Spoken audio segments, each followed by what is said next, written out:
Inaresto ng Kalumpit PNP ang 4 na lalaki matapos mang-hold up ng isang gasolinahan sa barangay Pungo, Bulacan nitong Huwebes ng madaling araw. Ayon sa ulat, tinutukan ng baril ng driver ng motorsiklo ang isang crew. Kinuha ang 7,000 pisong cash at 2 cellphone at hinalughog ang iba pang gamit ng cashier booth.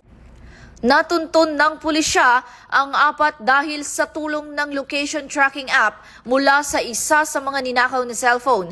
Ito ay sa kanilang tinutuluyang paupahang bahay sa Barangay Sukol. Kasama rin sa naaresto ang ama at kapatid ng isa sa mga sospek matapos matagpuan ang isa sa mga ninakaw na cellphone sa kanilang pag-iingat.